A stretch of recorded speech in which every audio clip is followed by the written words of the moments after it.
بسم اللہ الرحمن الرحیم بسم اللہ الرحمن الرحیم رب یسر ولا تعسر وتمم بالخیر وبک نستعین بسم اللہ الرحمن الرحیم آج ہم بحمد اللہ تعالی فارسی ادب کی دوسری کتاب شروع کر رہے ہیں۔ نام حق اس کا نام ہے۔ جس طرح پہلی کتاب کا نام تھا نا کریمہ، کیونکہ وہ اسی لفظ سے شروع ہوتی تھی، کریمہ ببخشائی بر حال ماہ، اسی طرح یہ کتاب بھی نام حق بر زباں ہمیرا نیم یہاں سے شروع ہو رہی ہے۔ تو اس کا جو پہلا لفظ ہے ابتدائیہ ہے، تو اس سے ہی اس کا نام رکھ دیا گیا ہے نام حق۔ اس کے جو مصنف ہیں وہ علامہ شرف الدین بخاری رحمۃ اللہ علیہ ہیں، اور حاشیہ اس پہ ہمارے بہت بڑے عالم شیخ الحدیث علامہ محمد عبد الحکیم شرف قادری رحمۃ اللہ تعالی علیہ ان کا ہے، ان کا حاشیہ ہے اس پہ۔ حاشیہ پڑھنا طلباء کے لیے انتہائی ضروری چیز ہے۔ حاشیے میں کیا ہوتا ہے؟ یہ جو درمیان میں بڑی عبارت جو لکھی ہوتی ہے نا، اس کو کہتے ہیں متن۔ کیا کہتے ہیں؟ متن، میم تا نون، ٹیکسٹ یا متن۔ اور سائیڈ پہ جو عبارتیں لکھی ہوتی ہیں ذرا باریک لکھائی میں، اسے کہتے ہیں حاشیہ۔ حاشیے میں کتاب کے جو مشکل الفاظ ہوتے ہیں ان کے معانی لکھے ہوئے ہوتے ہیں۔ اگر اس میں کوئی مشکل بات ہے جس کو سمجھنا طالب علم کے لیے مشکل ہے، تو اس کی وضاحت ہوتی ہے، ایکسپلین کیا جاتا ہے اس کو۔ یا کوئی مسئلہ بیان ہوا ہے تو اس مسئلے کے متعلق کوئی آیہ مبارکہ یا کوئی حدیث مبارکہ یا کوئی اور مزید تفصیلی بات، کوئی نکتہ، کوئی دلیل، یہ چیزیں حاشیے میں لکھی ہوئی ہوتی ہیں۔ اس لیے جتنا سبق روز کا پڑھیں اتنا حاشیہ ضرور پڑھنا چاہیے، اس کا مطالعہ کر کے آنا چاہیے، اور وہ نمبر لگے ہوئے ہوتے ہیں۔ مثلا دیکھیں آپ یہاں جو پہلے سبق کا آپ کا عنوان ہے در توحید جناب باری تعالی، تو اس پر نمبر 1 لکھا ہوا ہے نا، اور ادھر حاشیے میں بھی دیکھیں نمبر 1 لکھا ہوا ہے۔ تو اس میں اس پورے عنوان کے جو مشکل الفاظ ہیں ان کے معنی وغیرہ لکھے ہوئے ہوں گے۔ اسی طرح پھر نام حق بر زباں ہمیرا نیم پہلا شعر ہے، اس پہ نمبر 2 لکھا ہوا ہے نا، تو ادھر حاشیے میں بھی نمبر 2 میں اس کی ساری تفصیل ہوگی۔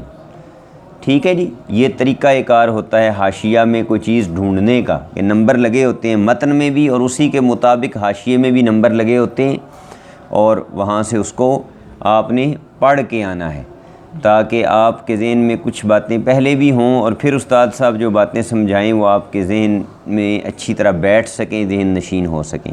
بسم اللہ الرحمن الرحیم۔ در توحید جناب باری تعالی۔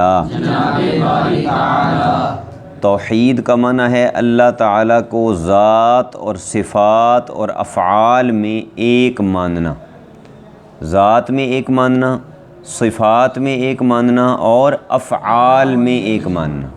اس کا آسان لفظوں میں مطلب یہ ہے کہ جیسی اس کی ذات ہے ویسی کسی کی ذات نہیں، جیسی اس کی صفات ہیں ویسی کسی کی صفات نہیں، اور جیسے اس کے کام اور افعال ہیں ویسے کسی اور کے کام اور افعال نہیں ہیں۔ یہ توحید ہے، وحدہ لا شریک ماننا۔ جناب کا معنی بارگاہ بھی ہوتا ہے، اور جناب کا معنی ذات بھی ہوتا ہے۔ یہاں دوسرا معنی مراد ہے جناب کا، یعنی ذات۔ جیسے ہم کہتے ہیں نا جناب کیا حال ہے جناب، تو وہاں جناب سے مراد اگلے بندے کی ذات ہوتی ہے نا، اگلا بندہ مراد ہوتا ہے، تو وہ یہاں شخصیت مراد ہے، ذات۔ باری کا معنی کیا ہے؟ آپ پڑھ چکے ہیں، پیدا کرنے والا۔ تعالی کا معنی کیا ہے؟ بلند رتبہ۔ تو یہ پچھلی کتاب میں آئے ہیں نا، تو یہی میں آپ کو بار بار کہتا ہوں کہ پچھلی کتاب پہ محنت کی ہو تو اگلی کتاب میں آدھا کام آسان ہو جاتا ہے۔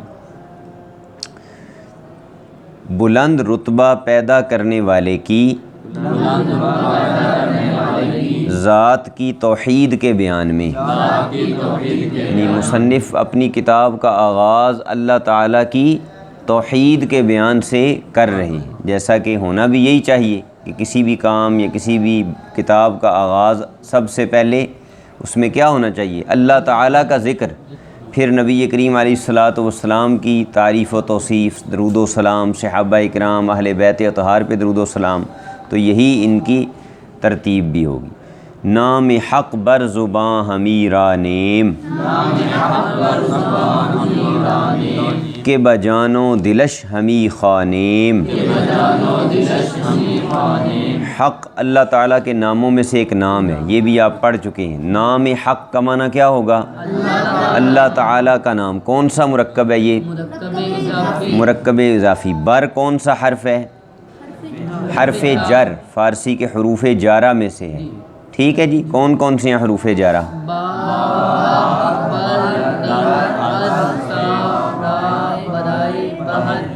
بر کا معنی ہوتا ہے اوپر، بر زبان کا معنی کیا ہوگا؟ زبان کے اوپر۔ ہمیرا نیم کا معنی ہم جاری کرتے ہیں، ہم جاری کرتے ہیں۔ راندن مصدر کا معنی ہوتا ہے جاری کرنا، چلانا۔ کہ کا یہاں ترجمہ ہے بلکہ، کہ کا ترجمہ کیا ہوگا؟ بلکہ۔ بجان و دل، دل و جان کے ساتھ۔ جان و دل کون سا مرکب ہے؟ مرکب عطفی، مرکب عطفی، یہ آپ کلید مصادر میں پڑھ چکے ہیں۔ شین ضمیر ہے، ٹھیک ہے جی۔ شین کا معنی ہے اسے، شین کا معنی اس کا یا اس کی یا اسے ہوتا ہے نا، یہاں اس کا ترجمہ کریں گے اسے۔ ہمی خوانیم، ہم پڑھتے ہیں، ہم پڑھتے ہیں یا پڑھ رہے ہیں۔ اللہ تعالیٰ کا نام ہم زبان پہ جاری کر رہے ہیں، بلکہ جان و دل کے ساتھ اسے پڑھ رہے ہیں۔ یعنی پہلے مصرعے میں کہا نا کہ ہماری زبانوں پر اللہ کا نام ہے، تو دوسرے مصرعے میں کہا کہ صرف زبان پر نہیں بلکہ ہمارے دل میں بھی اللہ تعالیٰ کا نام ہے، دل و جان سے ہم اس کا نام لے رہے ہیں۔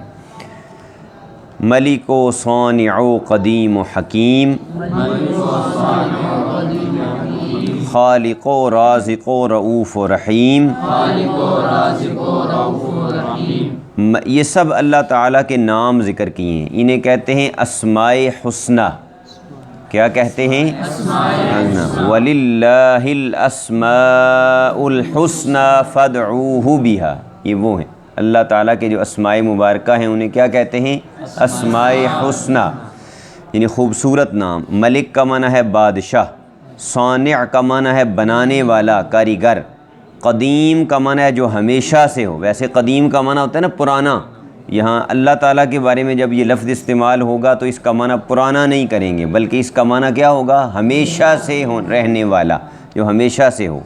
حکیم کا معنی حکمت والا، حکیم معنی حکمت والا، اور خالق معنی پیدا کرنے والا، رازق کا معنی رزق دینے والا، رؤوف اور رحیم دونوں کا معنی ہے بہت زیادہ مہربان اور بخشش فرمانے والا، ٹھیک ہے جی۔ اب ہم ترجمے کی طرف آتے ہیں۔ بادشاہ اور پیدا کرنے والا اور ہمیشہ رہنے والا اور حکمت والا، پیدا فرمانے والا، رزق دینے والا، بے انتہا مہربان اور رحم فرمانے والا۔ یہ اللہ تعالیٰ کی ساری صفات بیان کی ہیں۔ اب رؤوف و رحیم دو لفظ استعمال کیے نا، دونوں کا معنی ایک ہی ہے، رحم فرمانے والا، بخشش فرمانے والا، لیکن دو کیوں استعمال کیے ہیں کہ ایک ہے دنیا اور ایک ہے آخرت۔ اللہ تعالیٰ دنیا میں بھی بندوں پہ رحم فرما رہا ہے اور آخرت میں بھی اہل ایمان پر رحم فرمائے گا، اس لیے دو لفظ استعمال کیے۔ ہر چہ ہست از بلندی و پستی، ہمہ زو یافت صورت ہستی۔ یہ کریمہ میں بھی میں نے آپ کو بتایا تھا کہ شعر کو پڑھنے کا ایک خاص طریقہ ہوتا ہے، اس میں بعض اوقات ایک حرف کو اگلے حرف سے ملایا جاتا ہے اور درمیان میں الف کو یا حمزہ کو گرا دیا جاتا ہے، لکھا ہوا ہو بھی تو پڑھا نہیں جاتا۔ یہاں دیکھیں ہم یوں نہیں پڑھ رہے ہر چے ہست از بلندی و پستی، بلکہ کیسے پڑھ رہے ہیں؟ ہر چے ہست از بلندی و پستی، تاکہ شعر کا وزن جو ہے نا وہ ٹھیک رہے۔ ہر چے کا معنی جو بھی چیز، ہست معنی ہے، از بلندی و پستی، بلندی یا پستی سے، یعنی ہر وہ چیز جو بلندی میں ہے، بلندی سے مراد ہے آسمان اور اوپر والا جہان پورا، اور پستی سے مراد ہے زمین اور نیچے زمین کی تہیں اور سمندر کی گہرائی۔ ہما کا معنی کیا ہے؟ تمام۔ زو اصل میں کیا ہوتا ہے؟ از او کا معنی ہوگا اس سے، یعنی اس سے مراد اللہ تعالیٰ کی ذات ہے، اس سے یعنی اللہ تعالیٰ سے۔ یافتن مصدر سے ہے، یافت کون سا صیغہ ہے؟ ماضی مطلق کا پہلا صیغہ۔ یافت کا معنی پائی۔ صورت ہستی، صورت کا معنی ہوتا ہے شکل، ہستی کا معنی ہوتا ہے وجود، ایگزسٹنس، سمجھ آئی؟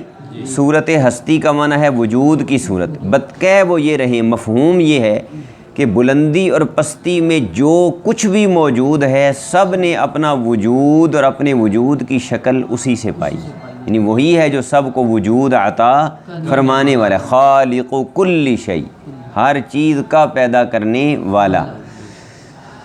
بلندی اور پستی سے جو کچھ بھی موجود ہے تمام چیزوں نے اسی سے وجود کی صورت پائی، یعنی جتنی بھی چیزیں ایگزسٹ کر رہی ہیں، موجود ہیں، ان سب کو پیدا کرنے والا اور وجود دینے والا کون ہے؟ اللہ تعالیٰ۔ داد مارا کتاب تا خانیم، کرد مارا خطاب تا دانیم۔ بالکل آسان الفاظ ہیں۔ داد کس مصدر سے بنا ہے؟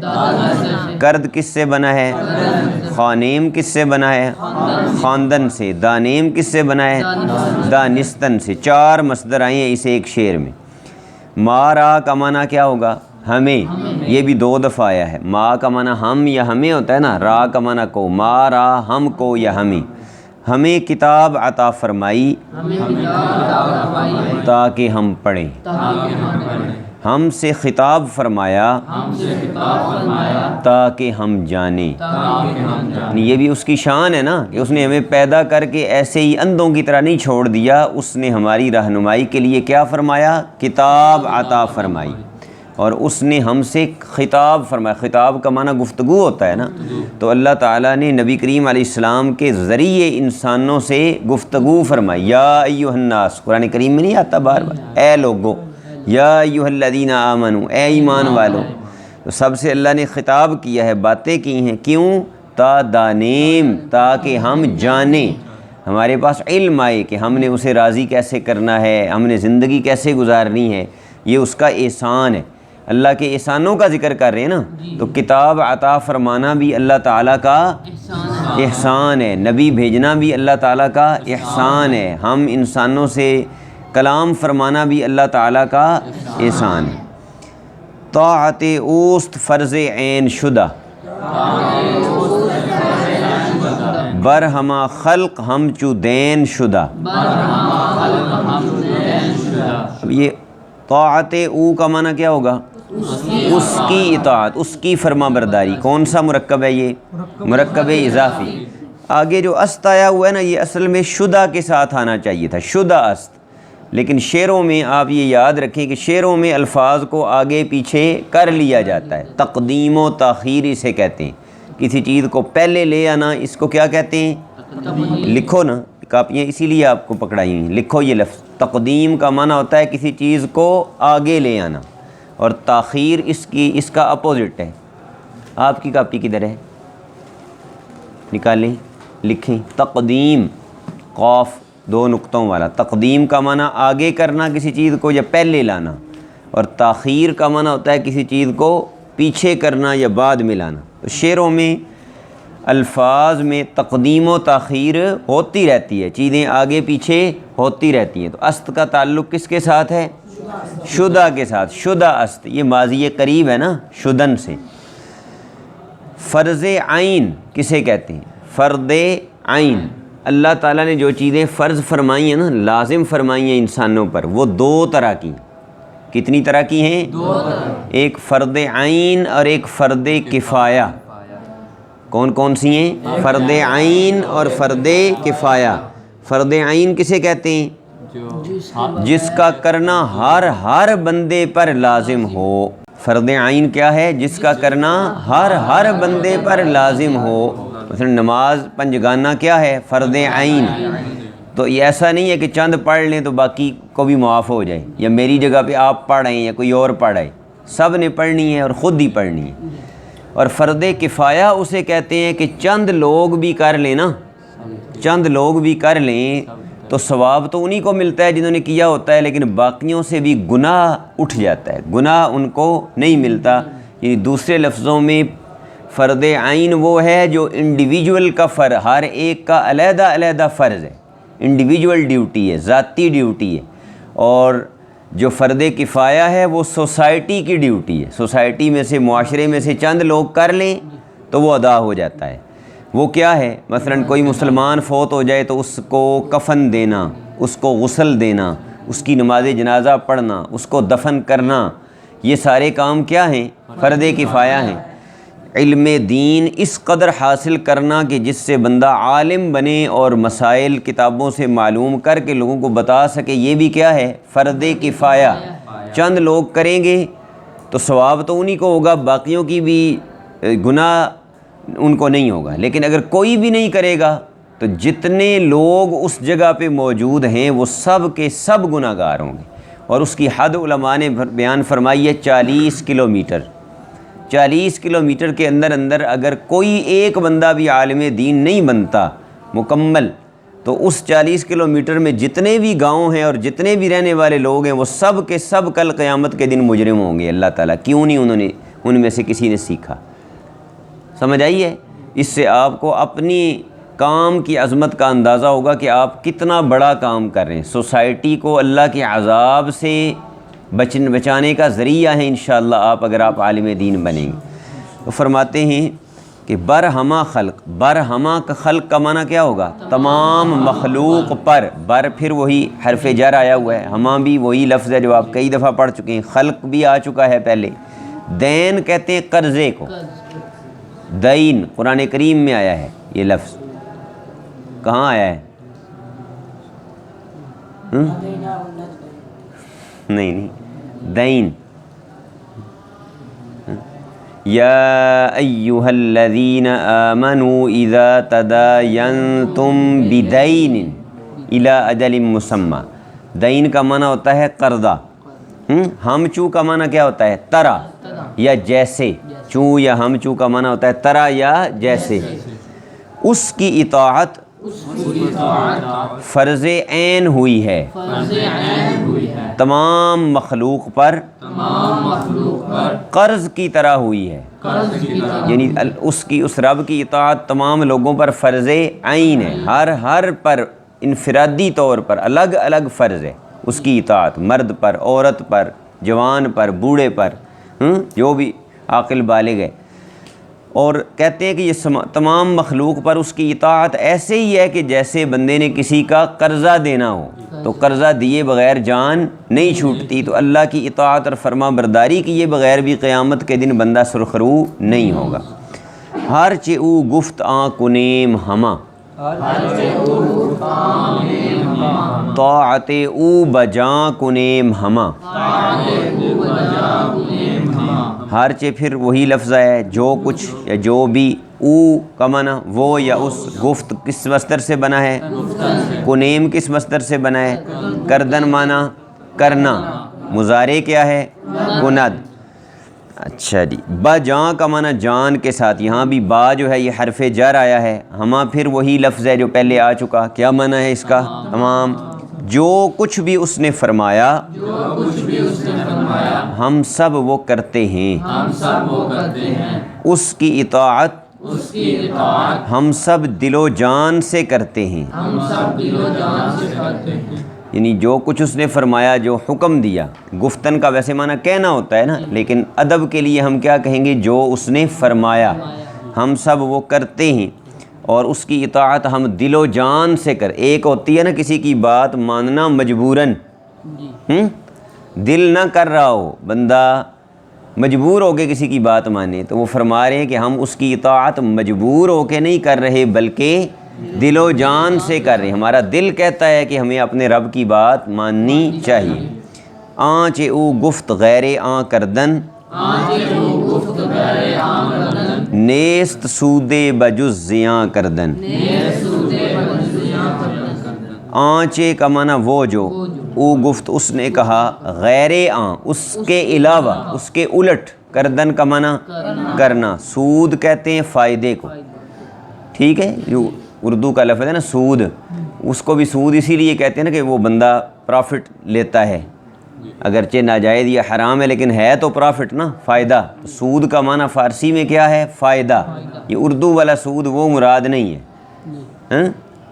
انٹرسٹ جسے انگریزی میں کہتے ہیں وہ مراد نہیں ہے، بلکہ سود سے یہاں مراد کیا ہے؟ نفع یا فائدہ، اور زیاں اس کا الٹ ہے، سود و زیاں، نفع اور نقصان۔ زیاں کا معنی نقصان، نیست معنی نہیں ہے، اور سود کے آخر میں جو بڑی یا لگ گئی ہے نا، سودے، تو معنی ہوگا کچھ بھی فائدہ، کچھ تھوڑا سا معمولی سا فائدہ نہیں۔ جو بھی اس نے فرمایا اس کے الٹ کرنا کوئی فائدہ نہیں ہے سوائے نقصان کرنے کے، یعنی جو اس نے حکم دیے نا اس سے ہٹ کے جو بھی تم کرو گے تو اس میں فائدہ کوئی نہیں ہوگا، اس میں نقصان ہی نقصان ہے۔ وقتی طور پہ فائدہ نظر بھی آئے گا تو اینڈ پہ نقصان ہی ہونا ہے آخر میں۔ روز و شب طالب قبول وعیم، روز و شب طالب قبول وعیم، پیرو امت رسول وعیم۔ روز و شب کا معنی کون سا مرکب ہے؟ عطفی، مرکب عطفی۔ طالب کا معنی طلب کرنے والا، قبول کا معنی قبولیت۔ وعیم دو لفظ ہیں، وے اور ایم، وے اور ایم۔ وے کا معنی اس کا یا اس کی یا اسے، طالب قبول وے، اس کی قبولیت کے طلبگار، اس کی قبولیت کے طلب کرنے والے۔ اور ایم کا معنی کیا ہوتا ہے؟ ہم ہیں۔ ایم کا معنی کیا ہوتا ہے؟ گردان کرو ذرا۔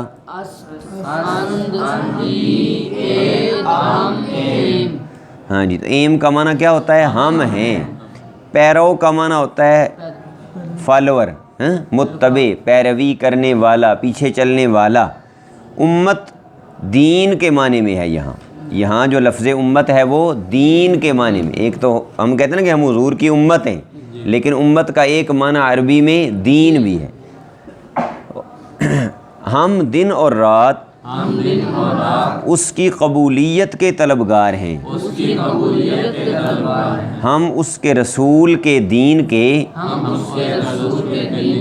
پیروی کرنے والے ہیں، یعنی ہم دن رات اسی بات کے طلبگار ہیں کہ وہ ہمیں قبول فرما لے، ہمارے کاموں کو، ہماری عبادتوں کو، ہمارے سجدوں کو، نمازوں وغیرہ کو قبول فرما لے، اور ہم اس کے نبی صلی اللہ تعالیٰ علیہ وسلم کے دین کے پیرو ہیں۔ پیرو کا معنی پیچھے چلنے والے، یعنی اس کو فالو کرنے والے ہیں، اس کی پیروی کرنے والے ہیں۔ اس سبق کے اندر جتنے بھی صیغے آئے ہیں، ایک تو کل آپ نے اس کا ترجمہ اور مشکل الفاظ کے معنی سنانے ہیں، سب الفاظ کے معنی یہ حاشیے میں لکھے ہوئے ہیں، اور دوسرا جتنے بھی اس میں صیغے آئے ہیں، حمیرہ نیم، حمی خوانیم، یافت، داد، خوانیم، دانیم، اسی طرح آگے شدہ است، کنیم، گفت، یہ جتنے بھی صیغے ہیں یہ صیغے آپ نے اس طرح کرنا ہے کہ 3 خانے بنا کے، کالم بنا کے، پہلے میں صیغہ، اگلے میں صیغے کی تفصیل کہ یہ فعل کون سا ہے، صیغہ کون سا ہے، واحد غائب ہے، فعل کون سا ہے، مثلا ماضی مطلق ہے، مصدر کون سا ہے، اور پھر اس کا ترجمہ۔ ٹھیک ہے جی، یہ آپ کا لکھنے والا کام ہے، اور یہ آخر تک اس کتاب میں اسی طرح چلے گا۔ صیغہ میں نے آپ کو حتی الامکان نہیں بتانا، اب صیغے آپ نے خود ڈھونڈنے ہیں، اس لیے کہ آپ سارے فعل ماضی مطلق سے لے کے فعل نہی تک پڑھ چکے ہو، اب آپ کو خود صیغے آنے چاہیے، نکالنے چاہیے، ان کا ترجمہ کرنا چاہیے۔